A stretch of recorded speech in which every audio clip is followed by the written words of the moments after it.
El tema de hoy, bioseguridad en el quirófano para control de infección por Staphylococcus aureus, Escherichia coli y Klebsiella, da continuidad a lo que vimos con anterioridad. Anteriormente vimos Acinetobacter baumannii y vimos Pseudomonas, ¿verdad? Gérmenes tremendos y estos no se quedan atrás. Siempre será mejor prevenir y conocer de dónde puede venir una infección. Más vale prevenir. Y para eso hoy nos va a ilustrar nuestro profesor, el doctor Carlos Ridaura Valencia, médico especialista en salud pública y medicina preventiva por el Instituto Nacional de Salud Pública. Cursó maestría en salud pública con área de concentración en epidemiología. Cuenta con la certificación internacional en técnico de esterilización por la CBAPD. Es miembro de la mesa directiva de AMEXPE, con quien tenemos estrechos vínculos, ¿verdad? La Asociación Mexicana de Procesamiento Estéril. Actualmente se desempeña como médico epidemiólogo en el Hospital General de México. Es también consultor en prevención y control de infecciones para hospitales privados. Doctor, es un placer y un honor contar con usted en la sesión de hoy. Bienvenido, pues ya sabe, le cedemos el micrófono. El público le espera. Muchas gracias, es un honor para mí presentar y contribuir con un granito de arena en unos temas relevantes en la perspectiva del control y prevención de infecciones y para mí es un honor estar con ustedes. Bien, adelante. Voy a compartir mi pantalla.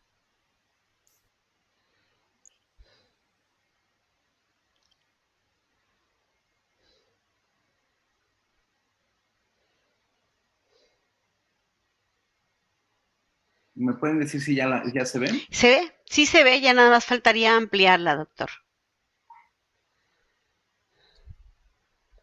Denme un segundo.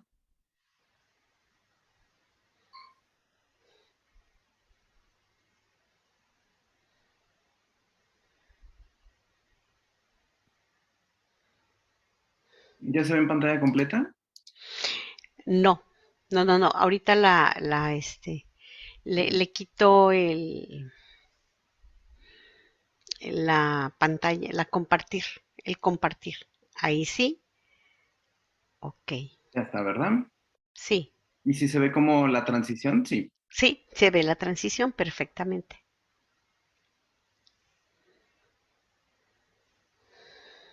Perfecto.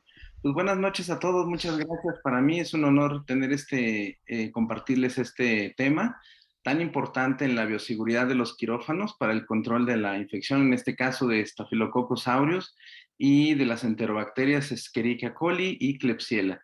En este caso me voy a referir a estas dos, Escherichia coli y Klebsiella, como enterobacterias resistentes a carbapenemasas, es decir, tanto Klebsiella incluye Klebsiella pneumoniae y Klebsiella oxytoca, con los fines que es de manera de prevención y control de infecciones.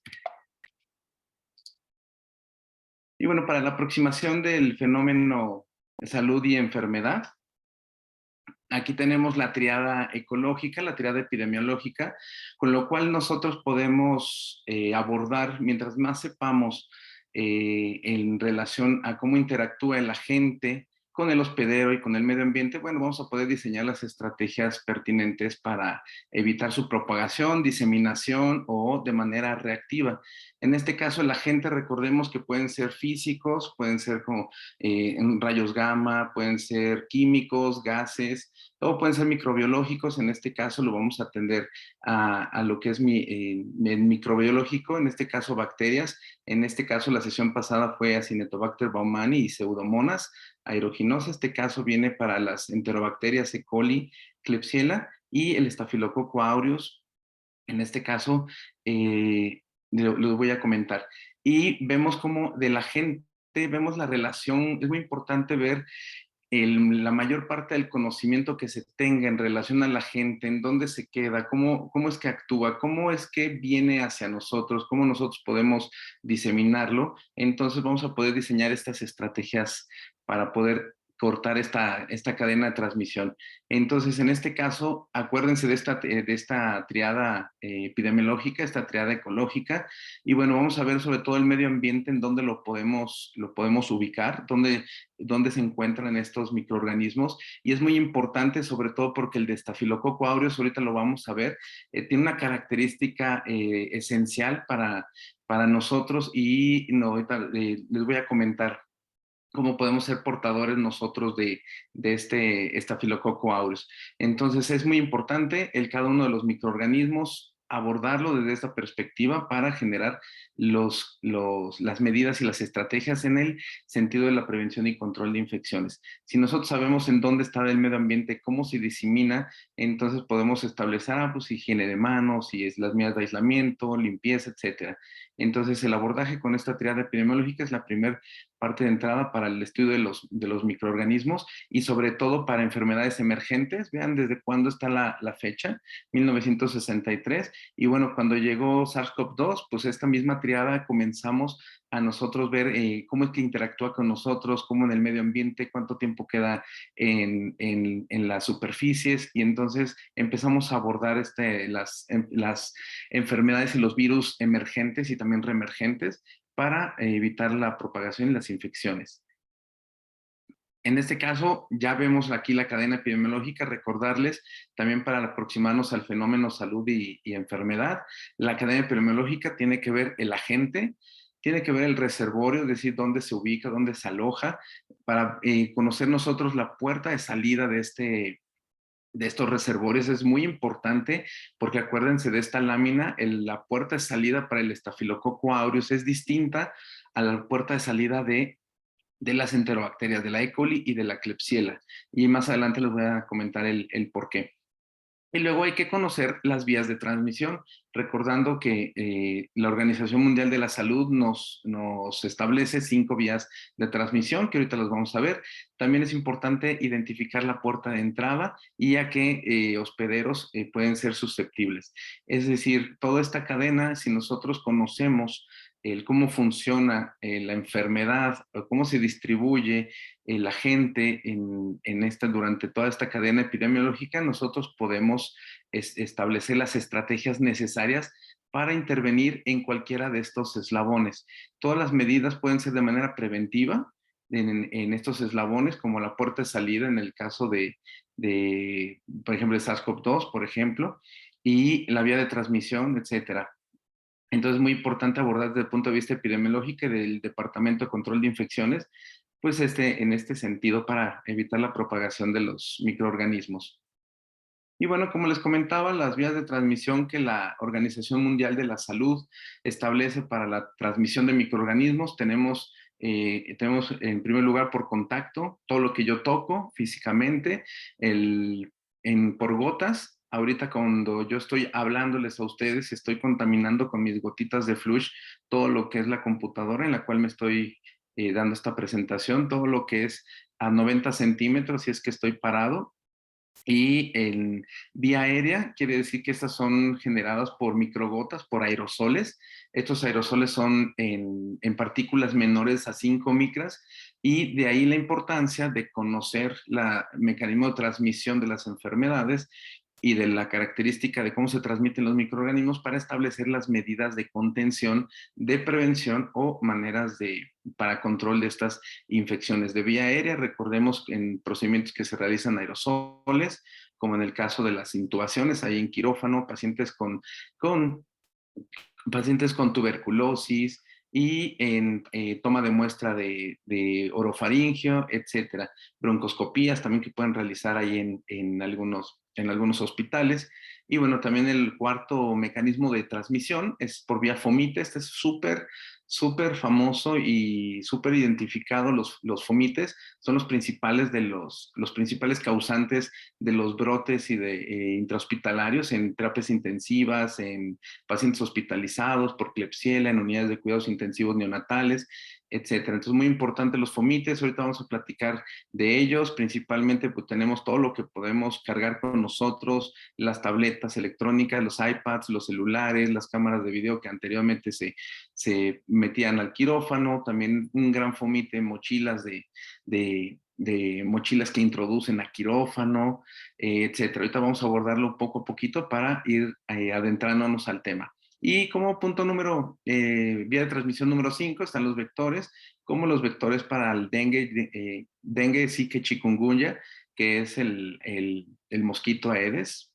aegypti. Y entonces vemos cómo estas 5 medidas de transmisión es muy importante porque vienen a colación para nosotros establecer las medidas de prevención y control de estas infecciones. ¿Quiénes estamos en riesgo de infecciones? Normalmente siempre se habla de la seguridad del paciente, los libros, los documentos, pero realmente el riesgo de infecciones estamos todos incluye nosotros, el personal de salud, el personal que está atrás de la trinchera, el personal que está en el departamento de procesamiento estéril, en las centrales de aquí, de esterilización, en los pacientes el personal que está en vigilancia, el personal que es de intendencia, afanador, el personal administrativo también está en riesgo, le llevan documentos, tienen contacto con pacientes, es decir, todas estas infecciones son son inherentes para que estamos en riesgo todos. Los familiares también, los familiares de los pacientes que están visitándolos y también nuestros familiares. ¿En qué sentidos? En el sentido en que nosotros podemos llevarnos en el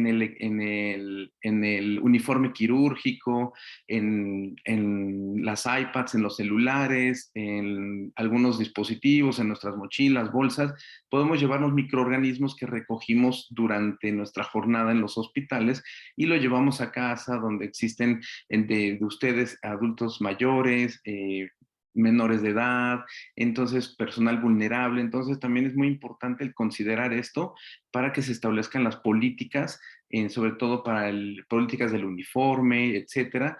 Por ejemplo, en el Hospital Naval, no me dejarán mentir, no dejan entrar no dejan entrar al personal si tiene uniforme quirúrgico, debe de ir de civil, es decir, los detienen en la entrada, pero ya son políticas que se establecen en cada uno de los hospitales. Y también los visitantes de todos en el hospital, por ejemplo, los proveedores que llegan hasta la central de equipos y esterilización, allá al departamento de procesamiento estéril, llegan a los médicos, llegan hasta quirófano con sus torres de laparoscopía, entonces todos estamos en riesgo de infecciones. Entonces es muy importante visualizar que realmente todos los que estamos dentro del hospital, de la institución de salud, estamos en riesgo. Ahora sí prometo terminar en 45 minutos, ya no 2 horas. Pero bueno, nuestro marco normativo nos establece, lo tenemos asentado en la norma oficial mexicana 045 del 2005.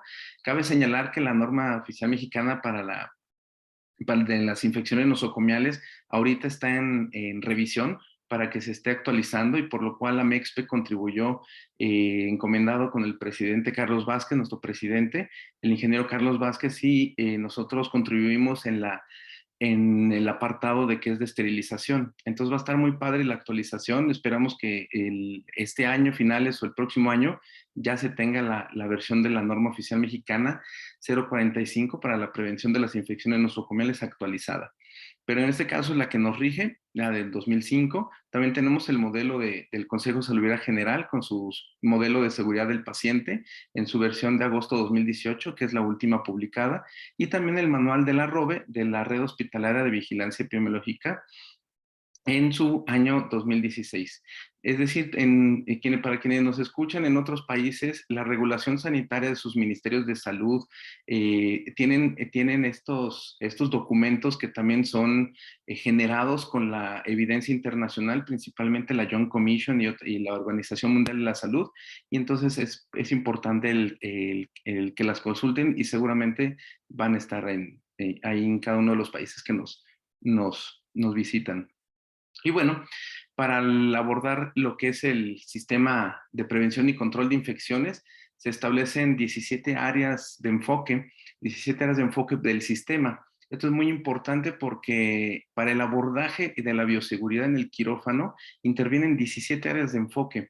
Interviene la primera, que es las infecciones asociadas a la atención en salud, es decir, para establecer la prevención en las infecciones de catéter venoso central, de vías urinarias, de sitio quirúrgico, neumonías asociadas a ventilación principalmente.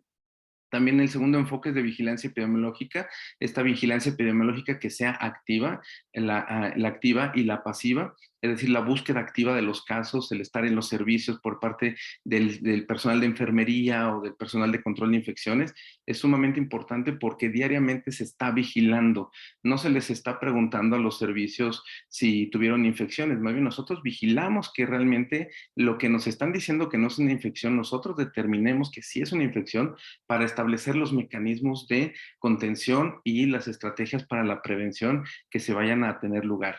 Las precauciones estándar, recordemos que para la Organización Mundial de la Salud, todos los pacientes que ingresan al hospital son infectocontagiosos hasta no demostrar lo contrario y hay que tratarlos como ello. Y para ello están las precauciones estándar, las universales, y también las medidas de prevención, evitando las medidas de transmisión, como les contaba, las precauciones de aislamiento por contacto, por vía aérea, por gota, tarjeta verde, ahorita las vamos a ver de manera muy rápida. Y bueno, es muy importante también tener este enfoque para que la bioseguridad en el quirófano sea de manera óptima. Es decir, si hay un paciente con una infección por Klebsiella productora de carbapenemasas o por una E. coli, también resistente a carbapenémicos, entonces debe de haber una comunicación intrínseca, una comunicación muy efectiva entre el área de epidemiología o el área de control de infecciones con quirófano para que les avisen, oye, va a ir un paciente con estas características para que tengan cuidado.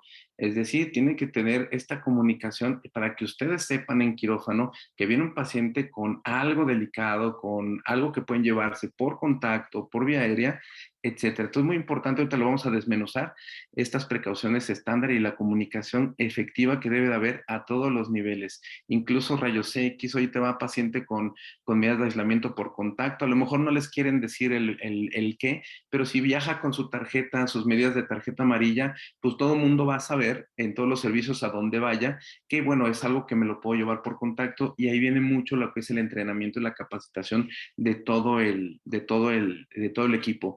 No nada más es cuestión, es responsabilidad del Departamento de Control de Infecciones o de las unidades de vigilancia epidemiológica el llevar esto a cabo. Es una unidad entre todos los engranajes que tiene el hospital o sus instituciones donde se encuentren laborando. La esterilización y desinfección es muy importante, los procesos de esterilización y desinfección, sobre todo para que se lleven a cabo desde el punto de uso que inician al terminar la cirugía. Ahí está el punto de uso donde se realiza lo que es el prelavado, entonces desde ahí se deben de enfocar las medidas de calidad y del proceso para que todo el ciclo de esterilización, pues bueno, se vea fortalecido. ¿Vale? Y el quinto es la limpieza y desinfección de las instalaciones.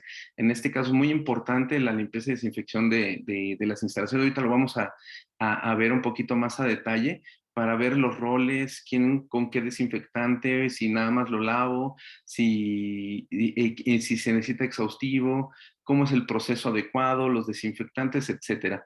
El manejo adecuado del RPBI, de los residuos peligrosos biológicos infecciosos, es también sumamente importante para que ubicar perfectamente lo que son los residuos, si son punzocortantes o si son con o si tienen residuos de sangre, etcétera. El manejo de la ropa es también sumamente importante, se involucra en algunos hospitales, el manejo de la ropa es por parte del camillero, el manejo de la ropa es por parte de enfermería, el manejo de la ropa es muy importante también porque es un mecanismo de transmisión también importante.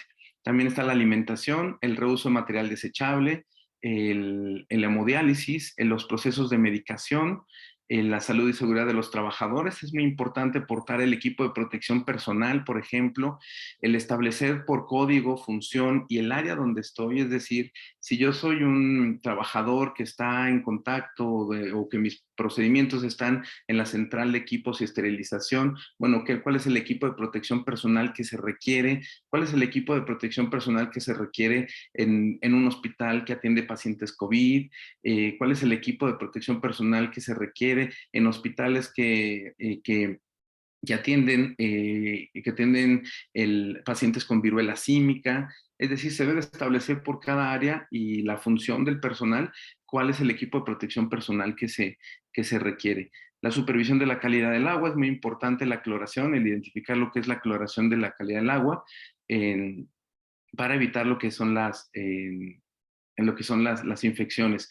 La Organización Mundial de la Salud establece que es una fuente de infecciones y también se ha descrito de pseudomonas, de bacterias feas para la salud que nos pueden poner en riesgo, nos pueden poner en jaque en nuestro servicio.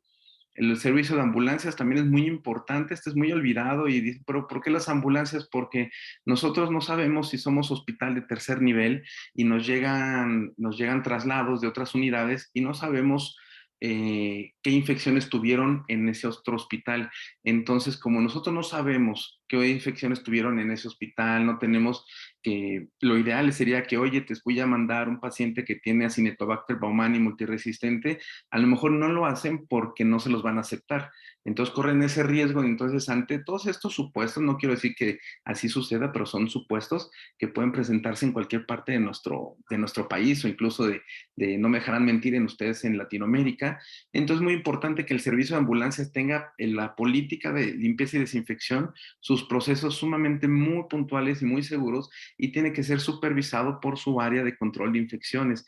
Este departamento de control de infecciones tiene que meterse también hasta el servicio de las ambulancias para garantizar que estas ambulancias sean sometidas a procesos de limpieza y desinfección con su evidencia, bitácoras, lo que son los desinfectantes que se utilizan a las concentraciones adecuadas, porque imagínense que nos llega un paciente que a lo mejor tuvo Cinetobacter baumannii multiresistente, o en este caso enterobacterias como una Klebsiella resistente a carbapenémicos, que son muy letales, son muy agresivas, pero no nos dicen al traslado porque pues, nos van a negar, ¿no? A lo mejor el traslado. Entonces hay que nosotros adelantarnos y de manera preventiva hay que garantizar este supuesto en las ambulancias.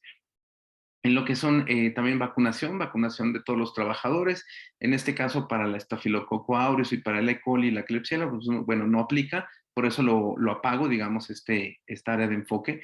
También el mantenimiento y los controles de ingeniería son muy importantes, los ventiladores mecánicos que tengan sus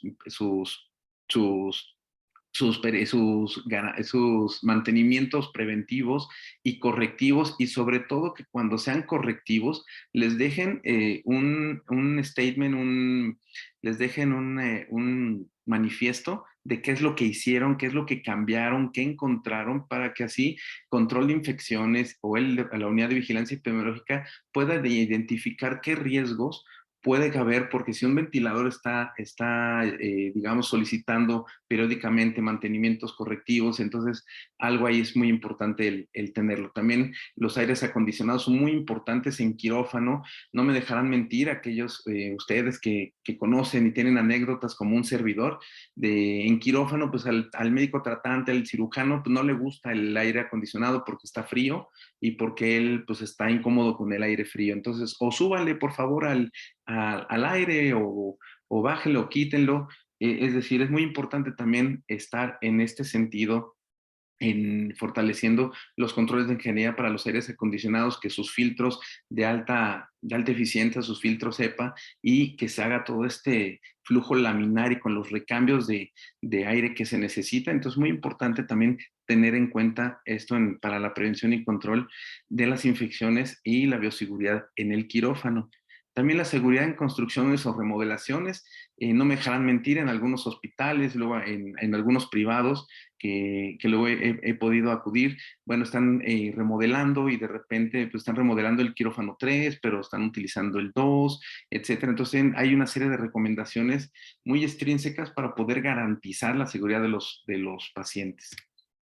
Y entonces, bueno, para seguir en lo que es en ese sentido, la norma oficial mexicana 045 para la vigilancia epidemiológica, prevención y control de las infecciones nosocomiales nos define en su numeral 3122 como infección nosocomial a la multiplicación de un patógeno en el paciente o en el trabajador de la salud que puede o no dar sintomatología y que fue adquirido dentro del hospital o unidad médica. Aquí fíjense cómo del 2005 ya contempla el término trabajador de la salud. Es decir, nosotros también podemos enfermarnos por Clostridium, por muchas de las infecciones nosocomiales. La red hospitalaria de vigilancia epidemiológica de nuestra Dirección General de Epidemiología nos establece el término, la definición de infección asociada a la atención de la salud. Es la condición generalizada de resultante de la reacción adversa a la presencia de un agente infeccioso o su toxina que no estaba presente o en periodo de incubación en el momento de ingreso del paciente. Es decir, esto ya cambia la infección asociada a la atención a la salud para que no nada más está nosocomial, que quiere decir dentro de un nosocomio, dentro de un hospital, sino también puede ser una institución de salud, una clínica, una consulta externa, que no necesariamente es un hospital. Pero bueno, si me escuchan decir nosocomial o IAS, es exactamente, digamos que lo mismo. ¿Por qué son importantes estas infecciones asociadas a la atención en salud? Porque condicionan mayores tasas de morbilidad y mortalidad, incrementan el costo social de años de vida potencialmente perdido, aumentan los días de estancia intrahospitalaria. En la mayoría de los casos, estas se pueden prevenir. Estas tasas de morbilidad y mortalidad, supongamos que mi abuelita se opera, se cae, se rompe la cadera, es sometida a una artoplastía total de cadera, le ponen una prótesis, pero algo pasó los procesos, durante los procesos, y se infecta. Ok, ya de entrada, normalmente mi abuelita se iba a ir de alta en unos 3 días, más o menos, 2, 3 días, si todo hubiera cursado normal. Y luego, si mi abuelita se infecta dentro del hospital y se infecta por un estafilococo, digamos fresa, digamos tranquilo, digamos leve, light, o el microorganismo que ustedes gusten, pero que es light, entonces ya me va a condicionar esta infección, ya me va a condicionar que mi abuelita se quede más días. El que se quede más días, si es una institución pública, le va a pegar le va a pegar al dinero del presupuesto del hospital, es decir, al sector privado, al sector público, perdón. Entonces le va a pegar al dinero. ¿Por qué? Porque van a estar ahora antibióticos que no debió haber utilizado y va a tender una cama que a lo mejor iba a ser muy importante para otro paciente que estaba en la sala de espera de urgencias, y luego nos dicen que los pacientes en algunos hospitales públicos, y no me dejan mentir, en algunos también países de Latinoamérica, pueden estar hasta más de 6 horas en un servicio de urgencias o incluso más de 24 horas, y porque las camas que están disponibles pues no están disponibles, y entonces, ¿qué tantos fueron de esas camas no disponibles producidas por estas IAs? Eso es muy importante saberlo. Ahora imagínense que mi abuelita no está en un hospital público, sino está en un hospital privado porque por así se decidió.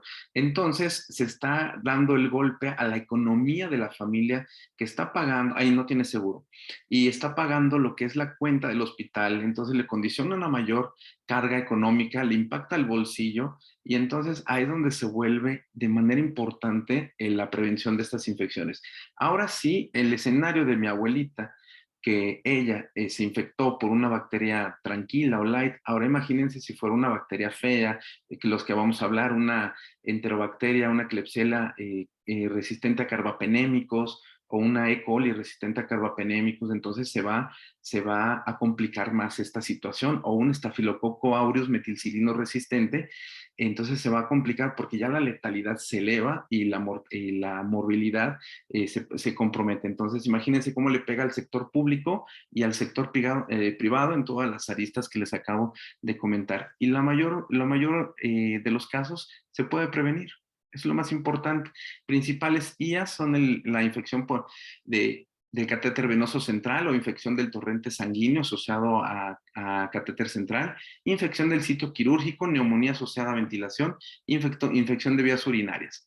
Y bueno, de manera rápida, el único informe nacional que existe, o el último informe nacional, es este que les comento. De ahí lo pueden descargar, pueden tomarle foto y de ahí pueden descargarlo, porque eso es para construir ustedes sus panoramas. Digamos que eso es lo más oficial que tenemos dentro de nuestro país, porque es emitido por la Dirección General de Epidemiología para el año 2015. Esto es lo más cercano a algo oficial. Han salido en otros hospitales, data de otros estudios, pero este principalmente es el oficial, por eso yo lo manejo mucho. Y nada más rápido le puse ahí, le sombreé lo que son los principales agentes etiológicos de las infecciones asociadas a la atención en salud en las unidades ROBE. Las unidades ROBE es que todo el sistema de salud notifica las infecciones nosocomiales en una plataforma. Lo ideal es que notifiquen el 100%. La verdad es que en nuestro país estamos lejos de estar al 100% de todas las unidades y principalmente en los privados es donde hay un gran gap, una brecha enorme, pero bueno, es parte del sistema que se incorporen para la notificación de estas infecciones nosocomiales. Y entonces, en sus países, en Estados Unidos también realizan esta vigilancia epidemiológica, en Argentina, en Chile, y entonces muy importante que conozcan cuál es cómo se distribuyen esos microorganismos en su población, en su país.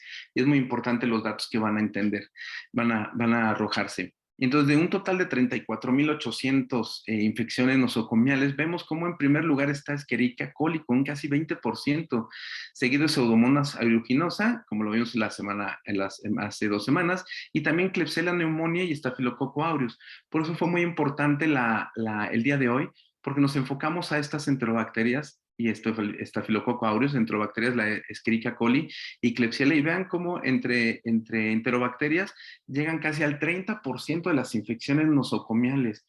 Si nosotros ahorita vamos a ver en dónde está el ambiente, pues bueno, Escherichia coli son enterobacterias, entonces quiere decir que las estrategias principales a nivel nacional pues, es la higiene de manos, porque está digamos, está en nuestras manos y esas enterobacterias pues principalmente se van a eliminar de esta forma. Ahorita vamos a ver cómo, en dónde se alojan especialmente. Difieren las enterobacterias del Staphylococcus aureus en unos rubros, pero ahorita lo vamos a ver, está muy interesante. Entonces, de aquí radica el que ustedes lo sepan. Y en el ambiente de la bioseguridad del quirófano es muy importante porque ahí está el lavado de manos, está la indumentaria quirúrgica. ¿Cuántos en nuestros hospitales no conocemos que viene el médico residente o el interno con su pijama quirúrgica que pues ha estado guardado en el hospital durante una semana porque está castigado y cuando se la cambió pues no sabemos, o los escépticos que dicen es que pues no hay fuente de contaminación, y ahorita les voy a mostrar unos datos interesantes. Entonces de aquí lo pueden descargar para que ustedes puedan, está muy bonito, muy padre. Y bueno, nada más rapidísimo, infección de sitio quirúrgico por herida. Aquí vemos en rojo cómo la E. coli tiene el 29.6% de las infecciones de sitio quirúrgico. Eso es higiene de manos. E. coli es igual a higiene de manos porque son enterobacterias, son heces fecales directo en la herida.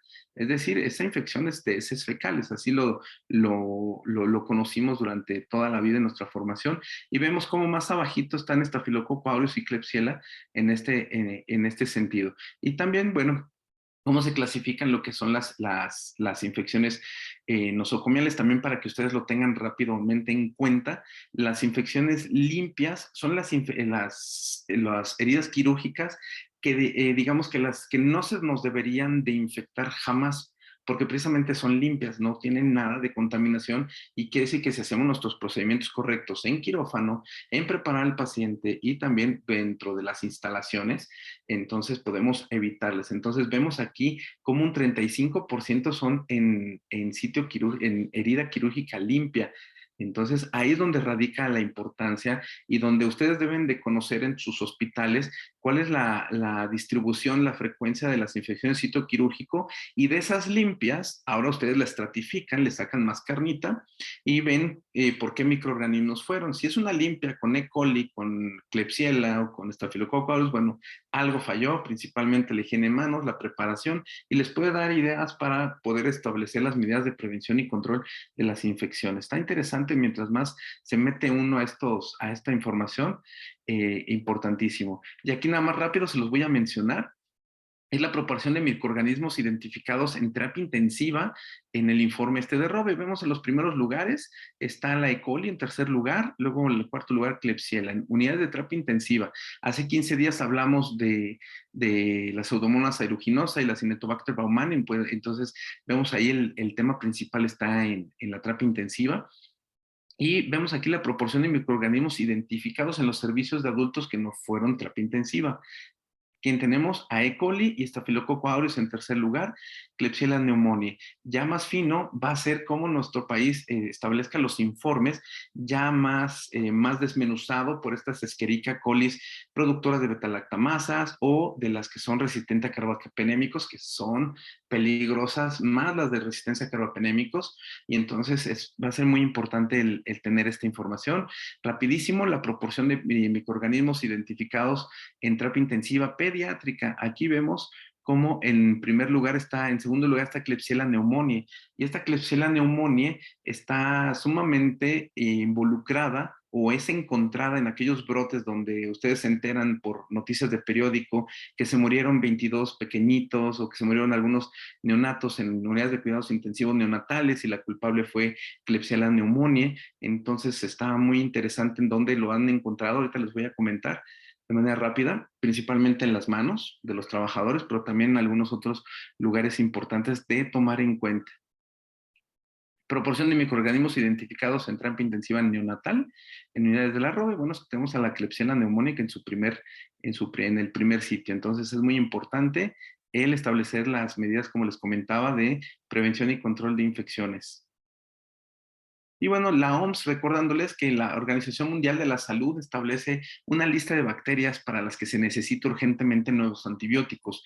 Estos criterios son el grado de letalidad, el hecho de que el tratamiento requiera o no hospitalización larga, la frecuencia con que se presentan resistencia a los antibióticos existentes, la facilidad con la que se transmiten entre animales. Es decir, es una lista de bacterias para que las cuales las instituciones y los gobiernos del país tengamos mucho ojo y tengamos súper alerta. Y en este caso lo menciona como prioridad número 1, como crítica, a la Cinetobacter baumannii y la Pseudomonas aeruginosa, que ya las abordamos en hace 15 días, y están las enterobacterias resistentes a los carbapenémicos, productoras de betalactamasas de espectro extendido. Entonces, es muy importante por eso esta sesión de hoy que complementa lo que es la anterior.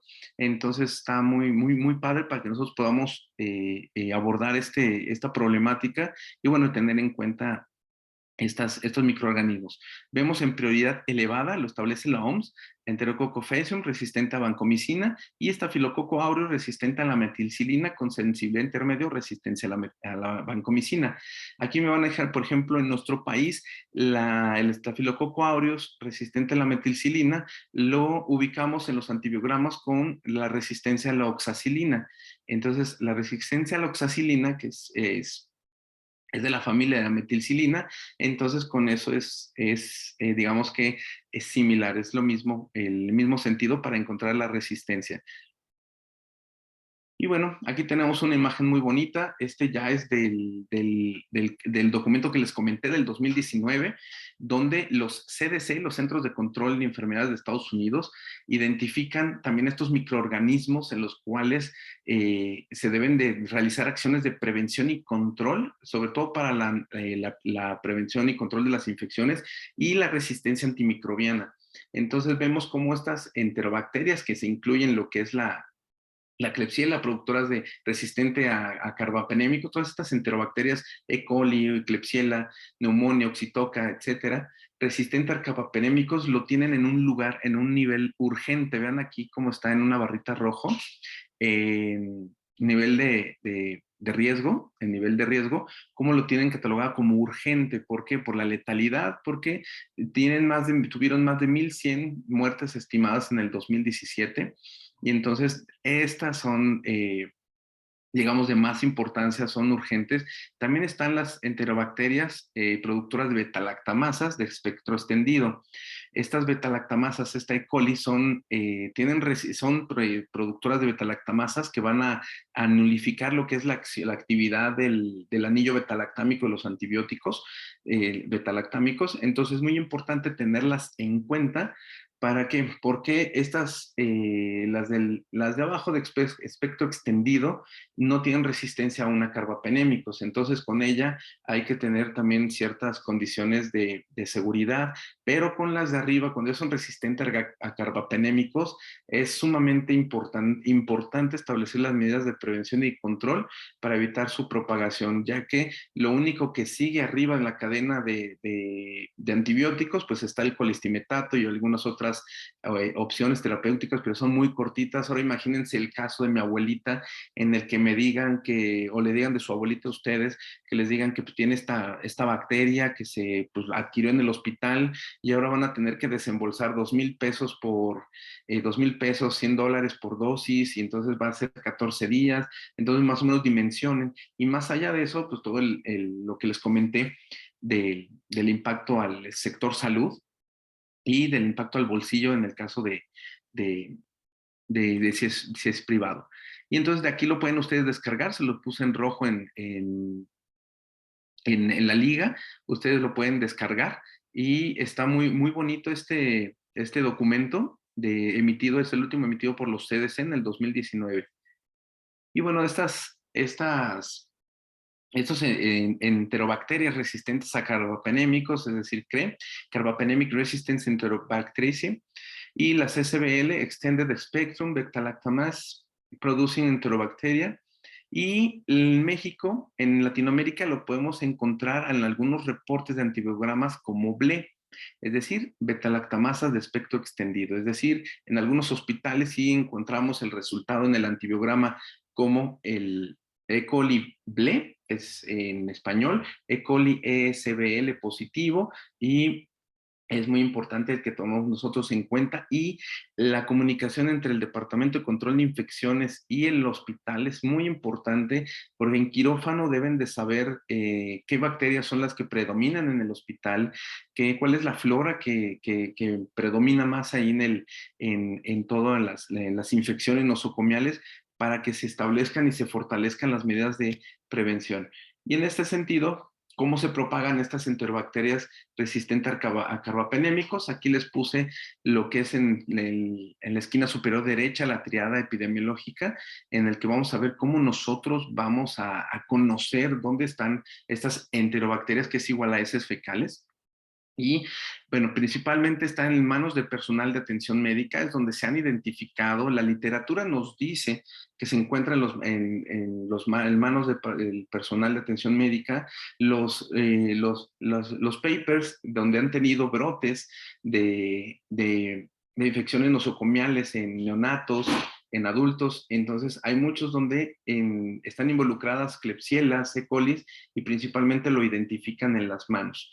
¿Vale? También hay algo importante que está en los lavabos y en los inodoros. Díganme en qué hospital que conozcan ustedes estos lavabos, estos cesspool, esos desagües de los lavabos. Díganme si alguien los desinfecta. Entonces ya está determinado, hay artículos que han tomado cultivos de la boquilla donde está el drenaje, y entonces aíslan lo que es la Klebsiella. Y entonces ahí es donde viene a colación, porque uno se lava las manos y cuando abre el chorro, pues llega de sopetón al fondo y salpica. Esa salpicada, si yo ya me quité mi equipo de bata, ya me quité y me quedo con mi pijama quirúrgica con la que ando por todo el hospital, que eso ya hay que ver las políticas en ese sentido de que tengan los hospitales. Entonces imagínense que si yo abro el grifo, me salpico, y entonces toda mi ropa se llena de Klebsiella resistente a carbapenemasas, y así me voy a ir a atender a otros pacientes, me voy a ir a atender la consulta externa. Entonces es muy importante las políticas de equipo de uniforme dentro del quirófano. Por ejemplo, como una anécdota, hay un hospital en Barcelona, que está padrísimo esto, hay un hospital en Barcelona que el equipo quirúrgico, el uniforme lo tiene de un cierto color, para que esté en el ambiente quirúrgico, donde descansan los médicos, la central de equipos, el quirófano, todo el área, ¿no? Pero cuando sale del área quirúrgica hacia hospitalización, hay otra pijama quirúrgica de otro color. Entonces, en cuanto sale, hay una cámara que le toma foto y le manda un ticket de 25 o 35 euros de multa. Entonces, una manera que el hospital decidió para frenar este tipo de prácticas y establecer sus políticas. Entonces, está muy interesante el cómo nos podemos llevar en la ropa quirúrgica estos microorganismos. ¿Vale? Ahora imagínense si están en el departamento de procesamiento estéril, limpiando limpiando una charola que les llegó con material contaminado de un paciente con Staphylococcus aureus meticilino resistente o enterobacterias resistente a carbapenémicos, y bueno, por alguna razón son la única persona que está ahí, tiene ya 10 charolas, tiene 10 contenedores, lo están presionando mucho, y entonces pues de manera pues, rápida se minimizan lo que son los controles de calidad y puede fallar algo en el sistema. Me puedo yo llevar esos microorganismos en mi ropa hacia mi casa, y entonces ahí radica lo importante. En equipos médicos, en la desinfección de equipos médicos es muy importante, lo puedo llevar en el baumanómetro, en el estetoscopio, en el glucómetro, etcétera, en el oxímetro de pulso. Es que pues nada más tengo uno, hay que desinfectarlo y de preferencia tener uno por cada equipo. En las iPads y celulares es muy importante esto, en las iPads y celulares, porque nos encanta el que graben la técnica de cirujanos muy de renombre, que son muy didácticos, pero ¿quién desinfecta esas iPads y celulares al inicio del evento quirúrgico? ¿Quién los desinfecta al terminar? También es muy importante las mochilas en los hospitales, escuelas, sobre todo, las mochilas de estos médicos residentes o de los médicos internos. También hay mochilas que llevan los anestesiólogos, hay mochilas y también todo lo que llegan a llevar los proveedores, porque muchos manejan proveedores públicos, privados, que traen sus torres de laparoscopía de proveedor. No sabemos esta torre de laparoscopía de qué otro hospital viene, si viene de un hospital donde se operó, estuvo en contacto con una sala contaminada, con uno de estos estoy comentando. Entonces es muy importante entender las políticas de limpieza y desinfección de todos estos materiales, mochilas, maletas que ingresan. Imagínense que viene de otro hospital donde se atendió estuvo una cirugía contaminada, pero no tienen políticas estos proveedores de limpieza y desinfección, y tampoco hay un hospital, entonces pueden ponerlo en riesgo. La ropa quirúrgica, en este sentido que yo les comenté, principalmente es que yo no toco al paciente, pero principalmente está ligada a los lavabos, a estos inodoros, en donde me puedo salpicar, y entonces estas Klebsiellas pues se nos pueden llevar en la ropa. Y algo muy importante que les comentaba, es en contenedores de jabón que están colonizados por estas enterobacterias. Muy importante en aquellos hospitales donde se compra el jabón para la higiene de manos a granel y que se van rellenando los contenedores. Es muy importante que los limpien y los desinfecten una vez que se acabó el jabón, antes de vertir el nuevo, digamos, antes de poderlos rellenar, porque ahí los principales artículos en brotes de Klebsiella pneumoniae, que tiene mucha letalidad en unidades de cuidados intensivos neonatales, lo han descrito. Entonces es muy importante cómo la ciencia y la experiencia de los demás pues nos han llevado a cabo con este aprendizaje. Y bueno, para prevenir estas infecciones, principalmente son las tarjetas por contacto, los aislamientos. Aquí tienen las tarjetas, las 5 tarjetas. Está la tarjeta roja, que son las universales, la amarilla es el contacto, la verde es la de la de gotitas, la de gotas, la azul es la de vía aérea, y bueno, la gris es para cuando nosotros es un paciente inmunocomprometido. Ahí nosotros queremos protegerlo de nosotros al paciente. Entonces, la estrategia es tarjeta de aislamiento por contacto. Estas medidas por contacto deben de viajar, no que viaje toda la tarjeta, sino que viaje el mensaje de que el paciente es infectocontagioso y que su transmisión es por contacto, para que en quirófano sepan, para que en la central de equipos de esterilización lo sepan y se puedan manejar los procesos de manera más consensuada y más fortalecer estos procesos. En algunos hospitales de repente, oye, pues ya nos llegó un paciente con ladillas en genitales, y entonces que no, en hospitalización nos aisló. Entonces ahí fue muy importante la comunicación. La higiene de manos es la piedra angular. La higiene de manos es el mecanismo más económico para erradicar estas infecciones y cortar el mecanismo de transmisión. Sumamente importante el contar con todos estos recursos. Y bueno, el proceso de limpieza y desinfección de las instalaciones es de manera imperativo que digamos que esté llevado de manera adecuada. En los hospitales donde sea intendencia, donde sea intendencia, que en algunos hospitales, intendencia, afanadores, limpian lo que son paredes y pisos, en otros, todo lo biomédico lo limpia enfermería, debe de realizarse la limpieza de manera como una orquesta. Es decir, cada quien a su ritmo, al mismo tiempo, para que de manera ordenada, de manera orquestada, se realice este proceso de limpieza y desinfección de las instalaciones para que tenga un éxito este exhaustivo. En ocasiones en hospitales no me dejarán mentir, pues ya pasó intendencia y limpió su parte, ahora me toca a mí. O pues no tenemos personal de enfermería o no tenemos el personal. Lo importante es hacer el equipo y tener el equipo para que le aborde limpieza y desinfección. Recordar que los procesos de limpieza que dicta la OMS es un barrido húmedo, las escobas quedan totalmente fuera, están prohibidas. Barrido húmedo se limpia primero con lo que es en jabón, se enjabona, luego se enjuaga, después se desinfecta con el desinfectante que ustedes utilicen en sus hospitales. El desinfectante de mayor utilización a nivel mundial es el hipoclorito de sodio, con las diluciones que marca la OMS, a las concentraciones que marca según el catalogada, el área, en este caso es crítica, que es quirófano, a 5,000 partes por millón, pero si utilizan otro desinfectante pueden utilizarlos con base a las instrucciones de uso del fabricante.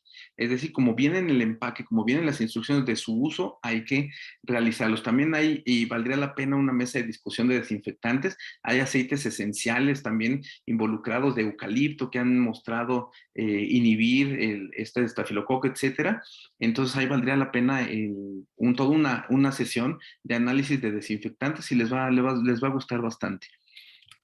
Y bueno, hay que establecer primero, ese es sumamente importante, este es para los gerentes, para los responsables de esos quirófanos, el definir qué se va a limpiar, quién lo va a limpiar, cuándo se va a limpiar, cómo y con qué, con base a todas las políticas establecidas, porque es muy importante, si alguno de estos eslabones o alguno de estos ítems que se los puse en color no se lleva a cabo de la manera correcta como está descrito, bueno, todo el proceso de los demás se puede ver mermado. Es decir, puedo decir perfectamente el qué, el quién, el cuándo, el momento, el cómo, con la técnica de arriba abajo, de adentro hacia afuera, de lo limpio a lo más sucio, pero si la concentración de cloro al final no fue la idónea, pues todo el proceso se va a ver mermado. Y todas las capacitaciones, el desgaste del personal, porque la técnica esté correcta, los controles, etcétera, pues bueno, se puede haber mermado. Entonces, muy importante tenerlo en cuenta. Estas medidas administrativas también muy importante, personal médico y enfermería dedicado exclusivamente al cuidado de estos pacientes. Esto es para evitar el que en enfermeras estén normalmente en hospitales públicos, incluso en algunos privados les dejan 4 pacientes, 8, y que son infectocontagiosos, 4, 3, entonces ya se vuelve un pequeño, digamos, área de oportunidad. El deber ser es un paciente, una enfermera dedicada exclusiva a la atención del paciente para fortalecer los riesgos.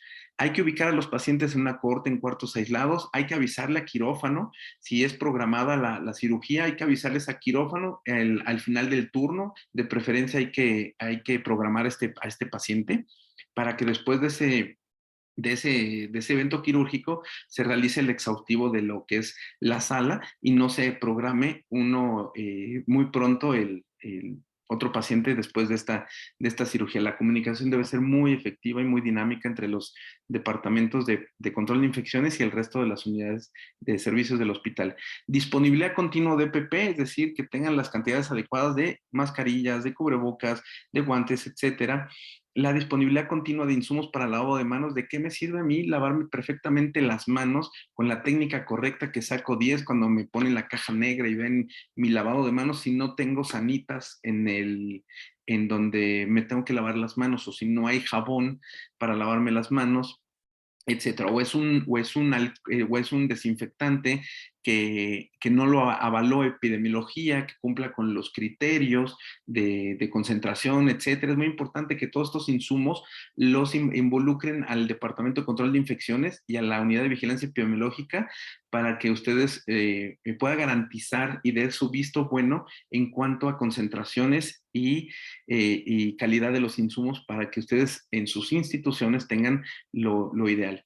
Y bueno, la identificación de la condición de aislamiento. Rápidamente, el estafilococo aureus, metilcinino resistente, este lo tiene catalogado como una amenaza seria una amenaza seria. Las que les comenté ahorita anteriormente es una amenaza urgente. Esta es una amenaza seria que también es de manera impactante, de manera importante. Y bueno, aproximadamente el 5% de los pacientes en los hospitales de Estados Unidos tienen Staphylococcus aureus metilcino resistente en la nariz o en la piel, están colonizados. Simplemente no están infectados, pero están colonizados. De ahí viene la diferencia en las medidas de prevención para cortar esta cadena de transmisión de esta enfermedad. Y ahorita no me dejarán mentir, algunos de ustedes ya lo han visto en estos hospitales. Esta es una publicación que quise compartirles del año pasado.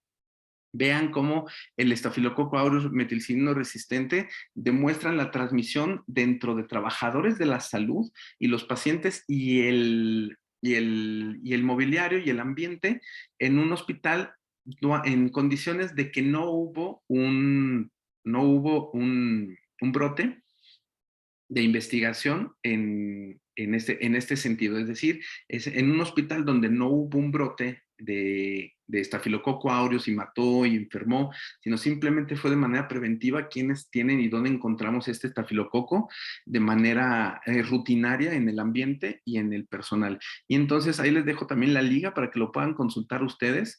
Y lo que identifican es que los barandales, en los picaportes, en todo donde es muy manipulable, en las computadoras, en los teclados y también muy importante en las fosas nasales del personal de salud es identificado este estafilococo aureus y por ello es muy importante, el personal de salud es portador asintomático, entre un 5 o 10% de ellos en su hospital. Es un artículo de Irlanda, pero bueno, nos trae a colación que el personal de salud es portador asintomático.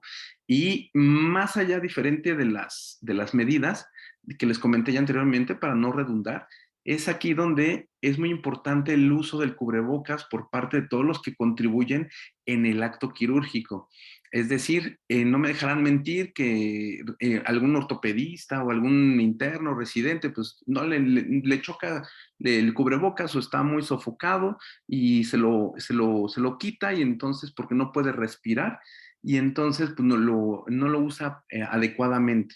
Entonces, imagínense estar respirando un personal de salud que esté respirando sobre el lecho quirúrgico abierto y esté respirando y por ahí pues era del 5 o 10% que llegan a ser asintomáticos portadores, entonces ahí está el riesgo en donde debemos de fortalecer el uso estricto del cubrebocas. Ahorita COVID pues nos ayudó un poco con estas medidas, pero bueno, ya estamos viendo que todo el mundo ya está bajando las medidas y ya no está usando su cubrebocas. Bueno, por lo menos que en el acto quirúrgico todos estén con sus cubrebocas de manera adecuada y portándolo de manera adecuada en este sentido, ¿vale? Todos los demás son las mismas recomendaciones, son los mismos, salvo en los lavabos. El estafilococo aureus no está muy identificado en el aislamiento ahí en los lavabos, más las enterobacterias.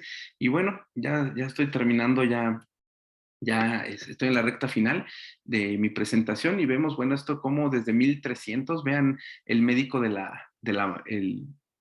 los médicos de la muerte, los doctores muerte que les llamaban en la epidemia que hubo de peste negra en Italia. Entonces vean cómo desde 1300, cómo se cuidaban y se protegían con su equipo de protección personal. Ellos decían que la información, que las enfermedades se transmitían del ambiente, por eso tenían esos picos largos que tenían ahí ciertas semillas. Entonces, bueno, ellos desconocían dónde estaban alojados las enfermedades y utilizaban esta indumentaria y estos picos para evitar, digamos, pues respirar algo que fuera malo y que fueran filtrado por las semillas. Y no me dejarán mentir ustedes, conocemos personas que saben cómo se transmiten las enfermedades, saben dónde está y no utilizan su equipo de protección personal de manera adecuada. Es triste ver compañeros de nosotros, amistades, y que no lo utilizan de manera correcta. Y eso que ya tenemos toda la información del mundo. Rápidamente, la persistencia de los microorganismos es muy importante. En este caso, el estafilococo aureus metilcinino resistente puede estar entre 7 días y 7 meses. Ahí radica la importancia de la limpieza y desinfección de todo, sobre todo de los equipos, de los instrumentales, de las instalaciones, del lavado de manos, etcétera. Entonces, es muy importante la resistencia antimicrobiana. Después, si gustan, les puedo platicar de la resistencia antimicrobiana más en específico. Va a ser sería un tema muy bueno para ustedes y bueno, también está involucrado de manera importante en la presentación de estas bacterias y hay también que incidir, ya no les corresponde, digamos, a ustedes, que en un cierto pedacito sí podría correspondernos si nos automedicamos antibióticos a diestra y siniestra, los compramos nosotros mismos sin ser prescritos por un profesional de la salud. Yo sé que ustedes son profesionales, pero bueno, luego la vecina, luego el tío, luego estamos automedicándonos y eso no es lo correcto. ¿Vale? Y en el departamento de procesamiento estéril, en el elemento quirúrgico, reforzar lo que son las medidas desde el usuario. Como les comentaba, la higiene de manos es piedra angular, lo que es el equipo, el cubrebocas quirúrgico de manera adecuada para evitar la transmisión de estafilococo aureus en aquel personal, el personal asintomático portador, en la limpieza y desinfección, ya sea manual o sea mecánica, o sea con máquina, y bueno, el control del empácaro. Imagínense que yo soy trabajador de salud, aquí en la foto, pues no tiene mascarilla, no tiene cubrebocas. Imagínense si es portador de estafilococo aureus metilcilino resistente. Pues bueno, lo está empaquetando con los paquetes están saliendo con estafilococo aureus. Ahora supongamos me pueden decir, como un día me dijeron, sí, bueno, pero se esteriliza. Pero bueno, ¿qué tal si en la esterilización pues no corrieron la prueba de Bobby Dick, los controles de calidad de todo el proceso para que los parámetros se cumplan? Y imagínense, todos son riesgos y probabilidades. Imagínense que este estafilococo aureus pues no se pudo eliminar porque no se cumplieron los parámetros de la esterilización y bueno, llega muy bonito hasta el sterile storage, a la disposición final y bueno, luego a la distribución. Son probabilidades y hay que garantizar y maximizar los riesgos. Un ambiente quirúrgico es lo más apto y lo más adecuado para el hospital y para nuestros pacientes y para nosotros. Y bueno, termino con estas últimas láminas. En los CDCs, en el 2019, nos mencionan, recuerden ese 2013 que yo les mostré, que también existe hace 15 días. Aquí en este momento hacen la comparativa de que la prevención funciona. La prevención funciona y disminuyeron con toda la prevención que les acabo de comentar la presentación, la frecuencia de los Acinetobacter baumannii resistente a carbapenémicos, las pseudomonas aeruginosas, es la Staphylococcus aureus metilcinino resistente, y bueno, vean cómo los enterobacterias que les comenté resistente a carbapenémicos se mantuvo similar, es decir, ellos invitan a que se fortalezcan las acciones de prevención y control que les acabo de comentar para impactar positivamente en la salud. Y bueno, y me despido con siempre me gusta esta frase de Henry Ford: calidad significa hacer las cosas bien incluso cuando nadie te está mirando. En ese momento, cuando yo hago las cosas perfectamente sin que me esté revisando mi jefe o esté supervisando, ahí es donde está la calidad. Y me gusta mucho oponerles y les agradezco mucho su atención y estoy a sus órdenes. Muchas gracias, doctor. Excelente, excelente tema y esa reflexión, esa conciencia que tenemos que tener todos, cuestionarnos muchas cosas, porque da tristeza, lo acaba de decir, la higiene de manos. Y a ver, veamos todos cómo está nuestro personal con esas uñas largas, con esmalte, ¿sí? Alhajas, que son una fuente estamos llevando gérmenes a todos lados. Hagamos conciencia y somos todo el personal de salud, ¿no? Que quienes a veces seremos enfermeras, médicos, trabajadores sociales, químicos, laboratorio, pero a veces sí me deja un poquito consternada, no un poquito, mucho consternada, que somos personal de salud y traemos unas uñas, ¡ay, el postizo! Maravilloso el postizo. ¿Mm? El esmalte, que también se descarapela y ahí guarda gérmenes. Y los anillos y las pulseras y no sé, doctor, es generar conciencia y ojalá estas pláticas nos permitan eso. Es nuestra salud, la salud de nuestros pacientes y eduquemos al familiar porque es el otro punto clave. Bien, reflexionemos en toda esta transmisión que nos plasma hoy, ¿verdad? El doctor Carlos. Reflexionemos todos en la importancia de aplicar muy bien esas precauciones estándar y de cuidar la higiene nuestra, ¿verdad? Y de nuestro paciente. Porque la otra es lo que veíamos, cuántas veces le lavamos las manos a nuestros pacientes. La boca. Alimentos, metemos alimentos, doctor, también. Sí, correcto, totalmente de acuerdo. Hay muchas preguntas. Sí, Lupita, hay varias preguntas. Sí, así es, empecemos. Bueno, doctor, pues primeramente felicitarle por tan excelente el tema anterior y yo creo que muy, muy importantes para nosotros. Y bien, a mí me causó un poquito de ruido 2015 la información. Robe no tiene más información más cerca. Digo, porque sería muy interesante, porque ya ve, después de la pandemia del COVID, y se hizo mucho el auge de lavado de manos, y ya creo que entramos ahí en conciencia, ¿verdad? Y yo creo que se nos pudo haber quedado esa parte del lavado de manos. No sé si la Robe haya emitido más reciente, sería muy, muy bueno, ¿verdad? Saber esos resultados de la Robe y que, pues, como dijo usted, son de hospitales, pero hay todavía hospitales que no reportan a la Robe, ¿verdad? Es correcto. Entonces, ¿verdad? Entonces ahí sería también interesante, ¿verdad?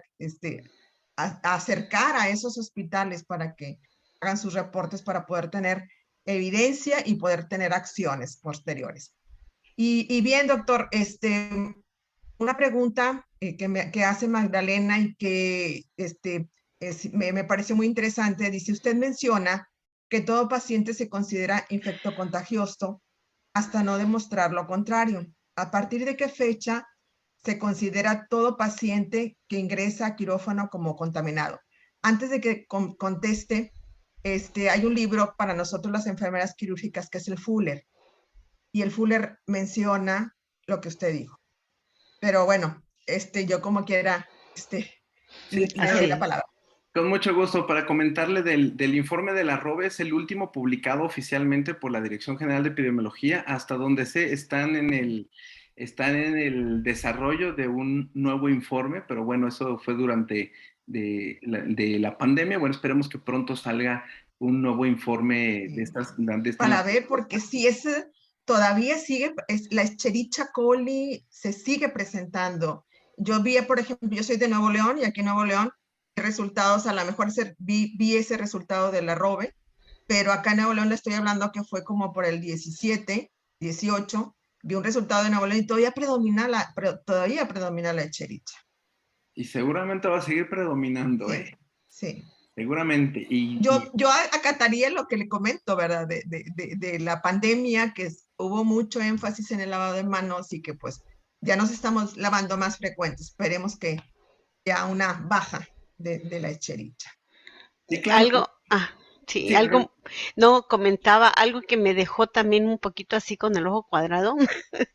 Y de veras, vamos a los centros comerciales, vamos a nuestro propio hospital y vemos el jabón ahí espeso, ya no es verde normal, y ahí le siguen rellenando, doctor. Que quiten y que enjuaguen y que desinfecten el recipiente, creo que no lo están haciendo porque se ve cuando da cosa a veces lavarse las manos con esos jabones. Y como usted lo menciona, hay veces que cambia el color y aquí lo más importante es que la literatura, los que nos cuentan la experiencia de sus brotes donde murieron varios bebitos, identificaron estos contenedores de jabón donde aislaron a la Klebsiella, recordando, recuerden que el jabón, su mecanismo de acción es por arrastre, es por Así arrastre. es. Sí. Entonces es muy importante si van a rellenar, que se limpien y desinfecten y pregúntenle ustedes en sus centros de trabajo, identifiquen, ya ustedes ya saben dónde, quiénes en su centro de trabajo rellenan y pregúntenles mañana, oye, ¿y eso lo limpian, lo desinfectan cada vez que lo rellenan o nada más así? Va a ser interesante lo que van a encontrar. Hay que hacer una encuesta. Así es. Muy bien.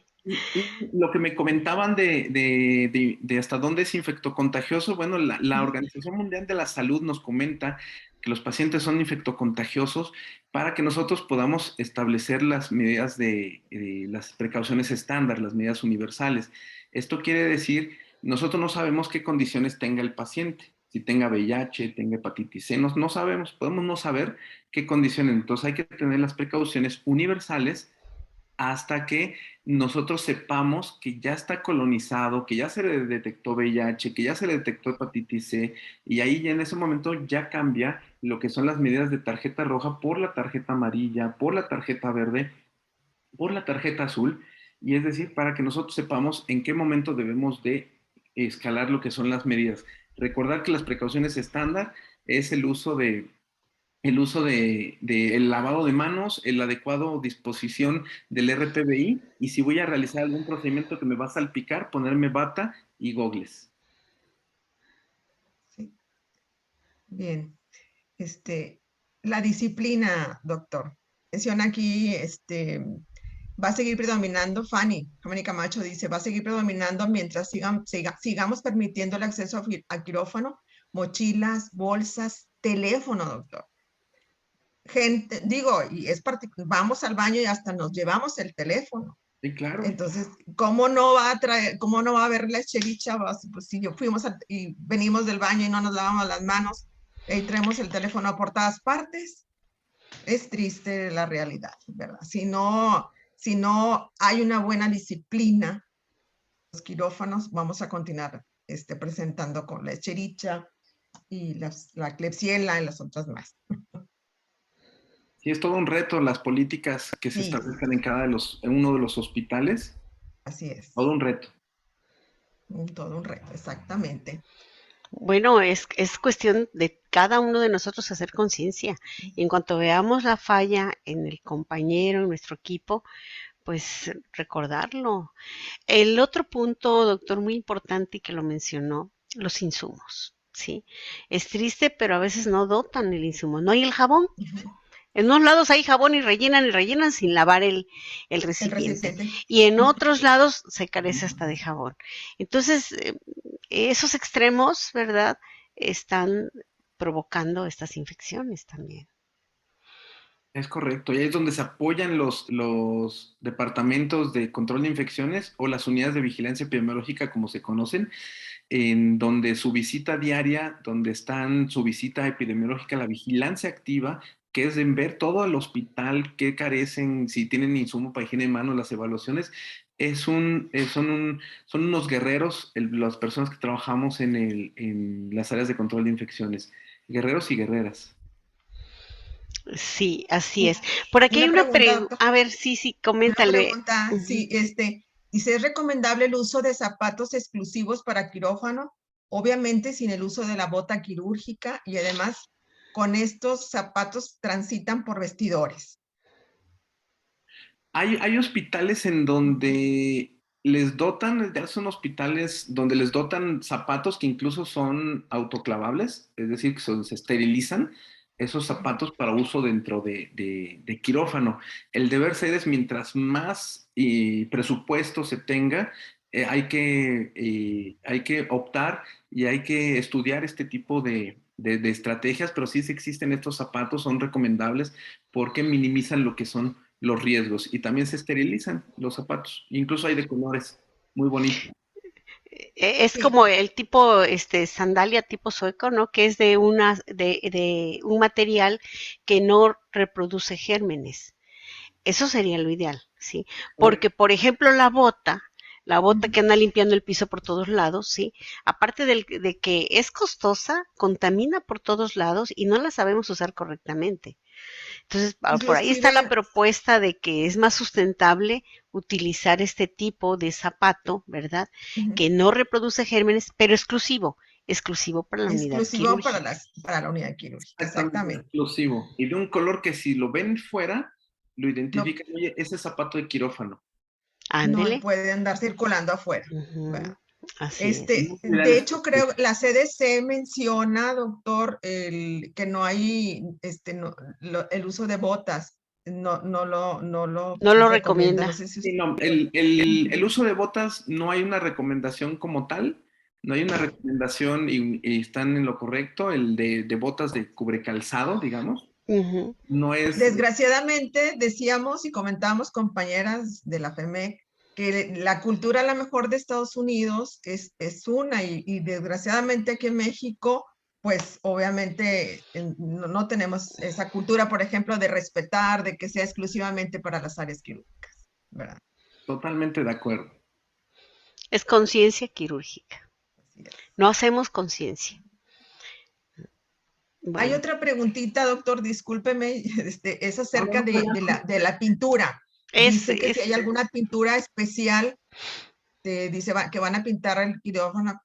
¿Cuáles son las características de la pintura para pintar paredes y techos y facilitar la desinfección de área que se usa en las salas de preparación quirúrgica y de recuperación? hay pinturas Sí. que se hacen llamar lavables, Antibacteriales, ¿verdad? de materiales Lavables. lavables, hay pinturas epóxicas Ujú. también que son muy, muy, muy, muy lavables, y ahí es donde su departamento de servicios generales deben de involucrarse también en esos famosos comités. En México hay un comité de infecciones nosocomiales, el CODECIN, donde debe de estar incluido, igual en sus países existen comités similares, donde está también el responsable de compras, el responsable de epidemiología, los directores, para que estos temas, oigan, vamos a comprar una pintura para quirófano, ¿cuál es la recomendable? Entonces, epidemiología les puede decir, tiene que ser de grado de estas características, que Muy sean bien. lavables. Oigan, vamos a comprar esta, ¿cómo la ven? No, que creen que esta no es lavable porque ya vimos la ficha técnica, esta no. Ese es el mundo ideal.